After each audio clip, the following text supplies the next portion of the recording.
3부 내일 체크하고.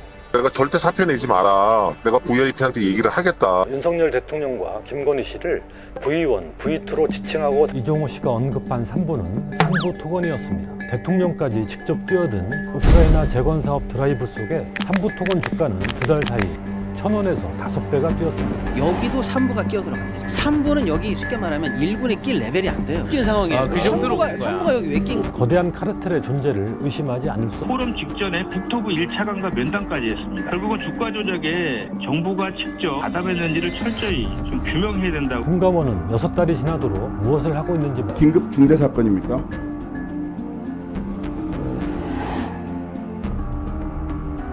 제가 단순한 주가 조작 세력의 주가 조작이 아니라 권력을 활용한 권력형 비리와 연관되어 있는 사건으로서 100억이 다가 아닐까요? 아니 이게 5배가 뛰었는데. 김건희라는 사람이 점점 더 권력자의 가장 최정점으로 갈수록 주가 조작 세력은 얼마든지 본인들의 상상력을 발휘해서 주가를 뻥튀기 할 수 있는 빙산의 일각이 이렇게 다 3부 토건 주가 조작 역시 또 하나의 비상계엄 트리거가 아니었을지.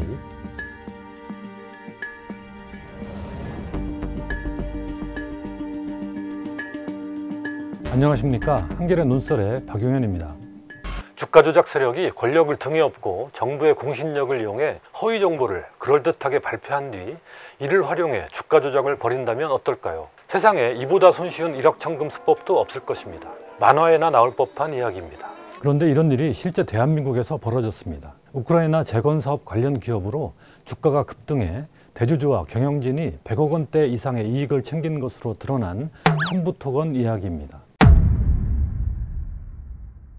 사건의 발단은 이종호라는 인물입니다. 김건희 씨가 연루된 도이치모터스 주가 조작에 깊이 개입한 블랙펄 인베스트의 대표였고 2023년 2월 징역 2년에 집행유예 2년을 선고받았습니다. 그런데도 현 정부 들어 활개를 치고 다녔습니다. 이 씨는 해병대 최수근 상병 순직 사건의 책임자인 임성근 사단장의 구명 로비를 했다고 스스로 밝히기도 했습니다. 선배님, 그러고 보니까 일전에 해병대 가기로 한 거 있었잖아요. 그 사단장 난리 났대요. 임성근이? 네. 그러니까 말이야. 아니 그래서 그 임 사단장이 사표를 낸다 그래가지고 전화 왔더라고. 그래가지고 내가 절대 사표 내지 마라. 내가 VIP한테 얘기를 하겠다. 원래 그거 별 3개 달아주려고 했던 거잖아. 같은 해병대 출신으로 친분이 있던 김규현 변호사와의 통화가 지난해 여름 공개됐죠. 이 씨는 평소 윤석열 대통령과 김건희 씨를 V1, V2로 지칭하고 다녔다는 게 공익 제보를 한 김 변호사의 증언입니다. 이 씨는 도이치모터스 주가 조작 사건 수사가 시작될 당시에도 김건희 씨 휴대전화로 수십 차례 서로 연락을 주고받은 사실도 드러났습니다. 이런 이 씨가 해병대 출신 5명의 단체 대화방인 멋쟁 해병에 2023년 5월 14일 다음과 같은 말을 남겼습니다. 3부 내일 체크하고. 지난해 7월 이 내용이 공개되자 유상범 국민의힘 의원은 해병대 골프장에서 골프를 치려고 약속하는 대화의 일부라며 3부는 야간 골프 시간들을 의미하는 3부라는 황당한 주장을 펴기도 했습니다. 그러나 임성근 사단장에 의해 곧바로 반박당했죠. 골프장에 3부가 있어요. 1부, 2부, 3부가 있으니까 자, 여기서 3부 토건의 얘기가 왜 연결이 됩니까? 골프를 안 쳐보셔서 모르시는데 자, 우리가 지금 3부를 가지고 3부 토건이랑 연결하는 것이 얼마나 무리하냐 하는 설명을 드리는 겁니다. 골프장에 3부가 있습니까? 없습니까? 총무대는 없습니다. 그럼 이날 다른 데는 있어요? 다른 데도 없습니다. 2023년 5월 14일 이종호 씨가 언급한 3부는 3부 토건이었습니다. 이후 벌어진 일은 정부가 3부 토건을 띄우기 위해 총력을 다하는 양상이었습니다. 다음 날인 5월 15일 우크라이나 대통령 부인 올레나 젤렌스카가 대통령 특사 자격으로 방한합니다. 이튿날인 5월 16일에는 올레나 젤렌스카가 김건희 씨를 만나 한국이 가능한 분야에서 우크라이나에 대한 지원을 확대해달라고 요청합니다. 또 다음날 5월 17일에는 추경호 경제부총리가 한 우크라이나 양국 간 대외경제협력기금 차관에 대한 협정에 가서명합니다. 그리고 5월 19일부터 3부 토건 주가가 급등하기 시작합니다. 5월 22일에는 원희룡 국토교통부 장관이 폴란드 바르샤바를 방문해 우크라이나 재건을 위한 국제 컨퍼런스에 참석합니다. 3부 토건은 이 회의에 초청받아 주요 임원진이 참석했다고 발표합니다. 또 다음 날인 5월 23일 3부 토건은 우크라이나 마리우폴 시 및 폴란드 건설회사와 재건사업 관련 양해각서를 체결했다고 발표합니다. 그리고 7월 15일 윤석열 대통령은 폴란드 순방 중 예고 없이 우크라이나를 방문해 한국 재정당국이 이미 배정해 놓은 1억 불의 EDCF 사업기금을 활용하여 인프라 건설 등 양국 간 협력 사업을 신속히 발굴하고 추진해 나아가기로 하였습니다. 그리고 7월 17일 삼부토건 주가는 5,500원 최고치를 기록합니다. 장관들은 물론 대통령까지 직접 뛰어든 우크라이나 재건사업 드라이브 속에 삼부토건 주가는 2달 사이 1,000원에서 5배가 뛰었습니다. 7월 15일 토요일 윤 대통령의 우크라이나 방문이 그 정점이었습니다. 이틀 뒤 월요일인 7월 17일 삼부토건 주가는 5,500원으로 최고치를 찍습니다. 당시는 국내 폭우 피해가 극심한 상황이었습니다. 그럼에도 윤 대통령은 국내로 서둘러 돌아오기는커녕 순방 일정을 되려 연장해 우크라이나를 방문했습니다. 이를 두고 대통령실 고위 관계자가 지금 당장 대통령이 서울로 뛰어간다고 해도 상황을 크게 바꿀 수 없다, 이런 망언을 하기도 했습니다.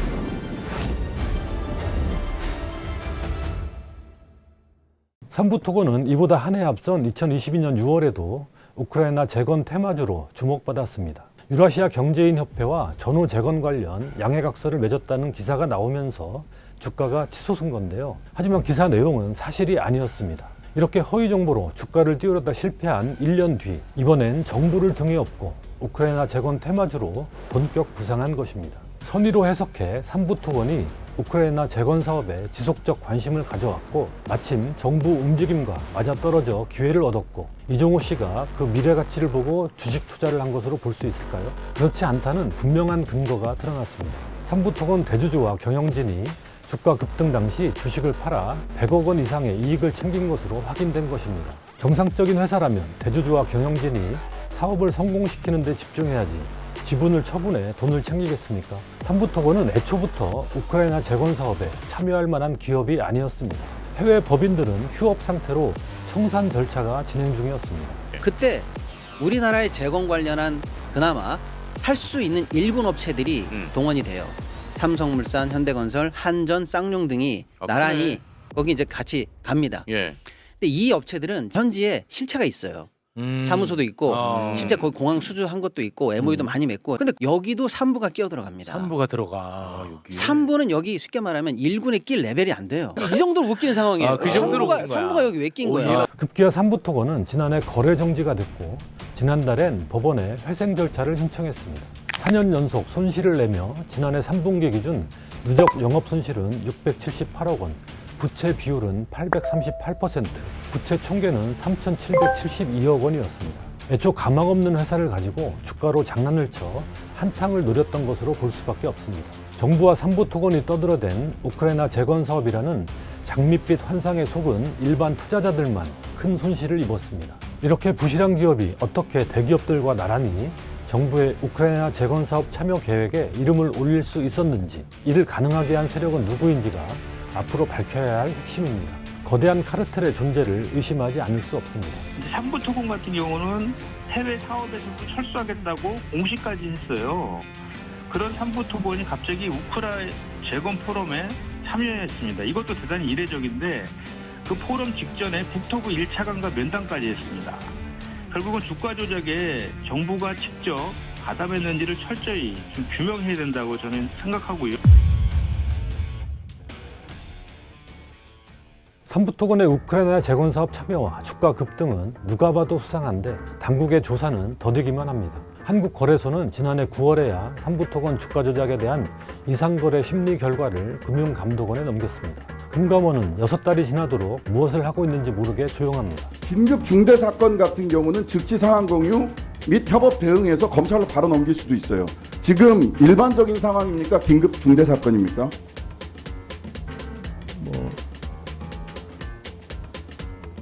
제가 아직 판단 아직 안 하셨어요?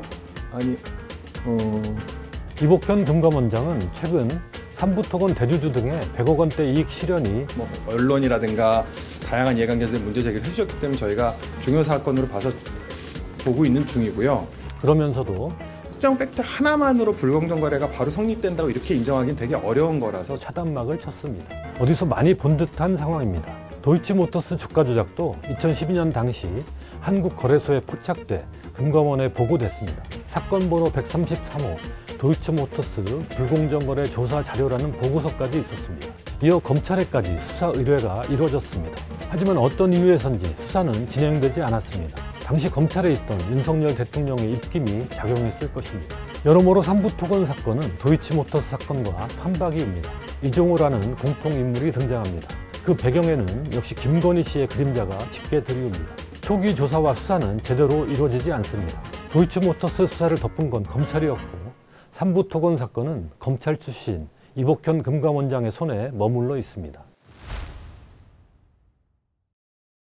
검찰은 끝내 김건희 씨의 도이치모터스 주가 조작 혐의를 무혐의 처분했습니다. 이 때문에 이창수 서울중앙지검장과 조상원 4차장 검사, 최재훈 반부패 수사 2부장 검사가 탄핵 소추를 당했습니다. 그러나 이들은 헌법재판소의 탄핵 심판 과정에서도 아무런 잘못이 없다는 뻔뻔한 태도로 일관했습니다. 검사들이 경호처 건물로 김건희 씨를 찾아가서 휴대전화도 반납한 채 황제 조사를 한 데 대해 최재훈 부장검사는 경호와 보안 등 문제를 피의자 쪽에서 얘기를 했고 저희는 그게 어쨌든 대통령 배우자라는 신분상 그렇게 무리한 요구는 아니라고 생각했고요.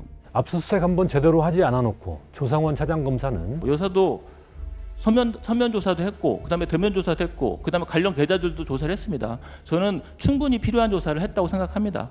예. 이창수 지검장은 검사가 증거와 법리에 따라 사건을 처리한 것을 두고 그 결과가 마음에 들지 않는다고 해서 사법 불복 절차를 뛰어넘어서 탄핵 소추권을 차장이나 주임 검사에게까지 행사한다는 것은 권한 남용에 해당한다고 생각합니다. 되레 큰 소리를 쳤습니다. 대통령 부인에 대한 검찰의 노골적인 봐주기 수사와 무혐의 처분이 탄핵 사유가 되지 않는다면 검사 탄핵 제도는 껍데기에 불과할 것입니다. 이런 행태조차 아무런 응징도 못한 채 넘어간다면 검찰의 공정성과 독립성은 휴지 조각이 됩니다. 헌재가 검찰에 법을 뛰어넘는 무소불위의 권력을 공인해주는 셈입니다. 헌재는 다시는 이런 일이 되풀이되지 않도록 일벌백계해야 할 것입니다. 다시 삼부토건 사건으로 돌아와 보면 도이치모터스 사건과 확연히 다른 점이 있습니다. 국가 권력이 주가 조작에 이용됐을 개연성이 매우 높은 권력형 비리라는 점입니다. 전례 없는 사건입니다.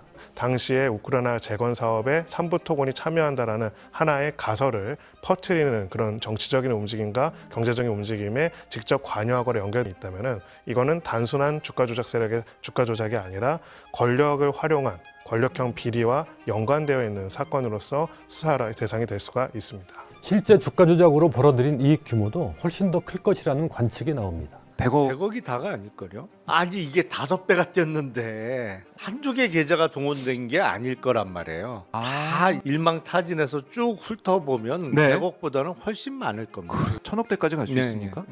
연관 계좌를 얼마나 많이 찾아내느냐, 계좌 명의자와 실제 소유주 간의 관계를 얼마나 밝혀내느냐의 문제인 거죠. 거대한 카르텔이 의심되는 전례 없는 사건인 만큼 매우 특별한 수사가 필요합니다. 이 수사를 윤석열 사단의 막내로 불렸던 이복현 금감원장에게 맡겨둘 수 있을까요? 김건희 씨의 도이치모터스 주가 조작 혐의를 뻔뻔하게 털어주고도 반성할 줄 모르는 검찰에 맡길 수 있을까요? 특검을 통하지 않고서는 제대로 진상을 밝히기 어려울 것입니다. 수사 대상도 삼부토건이 전부가 아닐 수도 있습니다. 이종호와 김건희의 연관성을 봤을 땐 김건희라는 사람이 점점 더 권력자의 가장 최정점으로 갈수록 주가 조작 세력은 얼마든지 본인들의 상상력을 발휘해서 주가를 뻥튀기 할 수 있는 위치에 왔다 라는 것들이 저는 아주 가장 큰 주목할 점이라고 봐요. 예를 들면 우크라이나의 부분에 있어서의 그 젤렌스키의 영부인을 오라고 한다든지 대왕고래도 마찬가지고요. 국책 싸움에 대한 여러 가지를 국가의 가장 큰 정점에 있는 대통령은 언제든지 발표할 수 있습니다. 이런 연계점들을 봤을 때는 빙산의 일각일 거다, 삼부토건은. 저는 그 점에서 한번 대대적인 수사가 필요할 것 같습니다.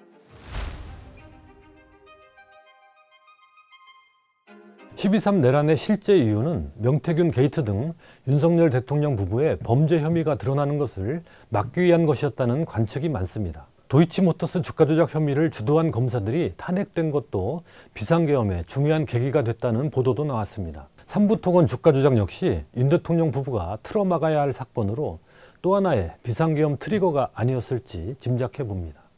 윤석열 대통령은 후보 시절 증시 개장식에 참석해 주가 조작을 통해 얻은 범죄 수익은 확실하게 환수하며 이에 가담하는 자는 우리 증권시장, 더 나아가 금융시장에서 퇴출시킨다는 각오를 가지고 이 문제를 다뤄야 할 것입니다. 그러나 이 정권 들어 김건희 씨 도이치모터스 주가 조작 혐의는 끝내 털어버렸고 또 다른 삼부토건 주가 조작 사건이 터졌습니다. 말과 행동이 180도 다릅니다. 가히 주가 조작 정권이라고 할 만합니다. 그 말로가 어떻게 될지 시청자 여러분과 함께 지켜보겠습니다.